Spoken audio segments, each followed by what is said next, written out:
భీకరంగా దాడులు చేస్తున్న రష్యా అధ్యక్షుడు పుతిన్ తాజాగా ఆ దేశ రక్షణ మంత్రిని మార్చారు. రక్షణ మంత్రిత్వ శాఖ ఉద్యోగంలో ఆర్థిక నేపథ్యం ఉన్న వ్యక్తిని నియమించాలని భావించిన పుతిన్ అందుకోసం తన సన్నిహితుడైన బెలౌసోవ్కు బాధ్యతలు అప్పగించారు. ఇప్పటి వరకు రక్షణ మంత్రిగా ఉన్న సెర్గీ షోయిగును రష్యన్ ఫెడరేషన్ భద్రతా మండలి కార్యదర్శిగా నియమించారు.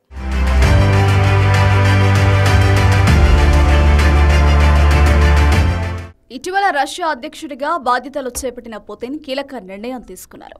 ఉక్రెయిన్పై భీకర యుద్ధం జరుగుతున్న సమయంలోనే ఇలాంటి నిర్ణయం తీసుకోవడం చర్చనీయాంశంగా మారింది. రష్యా రక్షణ మంత్రిగా ఉన్న సెర్గీ షోయిగుని ఆయన తొలగించారు.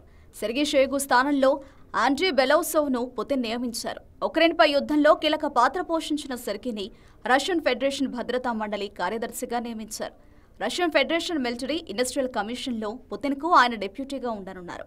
రష్యా ఉప ప్రధానిగా, దేశాధినేత సలహాదారుడిగా, ప్రభుత్వ ఆర్థిక శాఖ డైరెక్టర్గా పనిచేశారు. యుద్ధం కొనసాగుతున్న సమయంలో ఆండ్రీని రష్యా రక్షణ శాఖ మంత్రిగా నియమించడం ఇప్పుడు కీలకంగా మారింది. భద్రతా కూటమి ఆర్థిక వ్యవస్థను దేశ ఆర్థిక వ్యవస్థలో ఏకీకృతం చేయాల్సిన అవసరంతో ముడిపడి ఉందని, అందుకోసమే ఆండ్రీని ఇంత కీలక పదవిలో నియమించినట్టు క్రెమ్లిన్ ప్రతినిధి తెలిపారు. ఇక గతేడాది ఉక్రెయిన్ అధ్యక్షుడు జెలెన్స్కీ సైతం ఆ దేశ రక్షణ మంత్రిని మార్చారు. ఒలెక్సీ రెజ్నికోవ్ను తొలగించి రుస్టెం ఒమెరోవ్కు ఆ బాధ్యతలు అప్పగించారు. అలాగే Ukraine army chief general Valeriy Zaluzhny స్థానంలో అలెగ్జాండర్ సిర్స్కీని నియమించారు.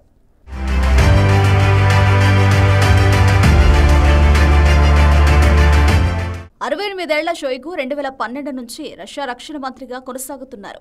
అయితే ప్రస్తుతం ఆయన్ను రష్యా సెక్యూరిటీ కౌన్సిల్ సెక్రటరీగా నియమించారు.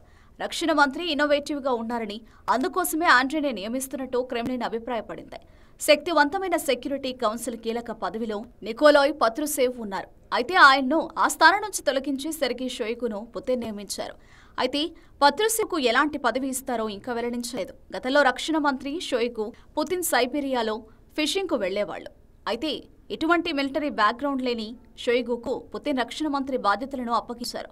ప్రొఫెషనల్గా సివిల్ ఇంజనీర్ అయిన సెర్గీ 1990లో ఎమర్జెన్సీ డిజాస్టర్ శాఖ మంత్రిగా పనిచేశారు. 2012లో రక్షణ మంత్రిగా బాధ్యతలు చేపట్టిన తర్వాత ఆయన పుతిన్ మంత్రివర్గంలో కీలకంగా ఉన్నారు. ఇక ఉక్రెయిన్తో యుద్ధం మొదలైన తర్వాత రక్షణ మంత్రిగా సెర్గీ షోయిగు పూర్తి స్థాయిలో బాధ్యతల్ని నిర్వర్తించారు.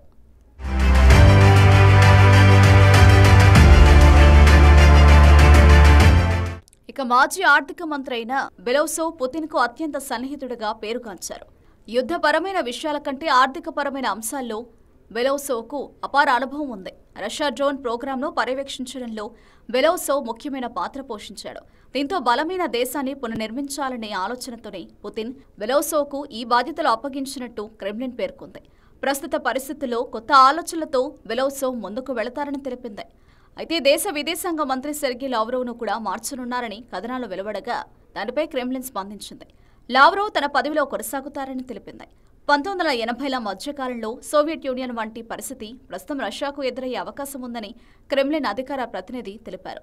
అందుకే సైన్యం చట్టాన్ని అమలు చేసే అధికారులు రాష్ట్ర వ్యయంలో 7.4% వాటాను కలిగి ఉన్నందున ఈ మార్పులు చేసినట్టు తెలిపారు. అటువంటి ఖర్చు దేశం మొత్తం ప్రయోజనాలకు అనుగుణంగా ఉండేలా చూసుకోవడం చాలా ముఖ్యమైందని, అందుకే రక్షణ మంత్రిత్వ శాఖ ఉద్యోగంలో ఆర్థిక నేపథ్యం ఉన్న పౌరుడిని నియమించుకోవాలని పుతిన్ కోరుకున్నారని తెలిపారు. ఇదిలా ఉండగా రష్యా సరిహద్దు నగరం బెల్గోరోడ్లో ఉక్రెయిన్ జరిపిన దాడిలో 13 మంది ప్రాణాలు కోల్పోయారు. కీవ్ సైన్యాలు ప్రయోగించిన మోటార్ షెల్స్ కారణంగా 10 అంతస్తుల ఒక అపార్ట్మెంట్ పాక్షికంగా కూలిపోయింది. 20 మంది పౌరులు గాయపడ్డారు. భవన పైకప్పు కూలిపోయింది. వెంటనే అక్కడకు చేరుకున్న రష్యా అత్యవసర ప్రతిస్పందన దళం సహాయక చర్యలు చేపట్టింది. శిథిరాల కింద చిక్కుకున్న పలువురిని రక్షించింది.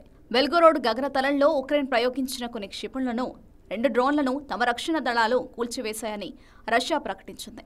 దాడికి ప్రతీకారం తీర్చుకుంటామని స్పష్టం చేసింది.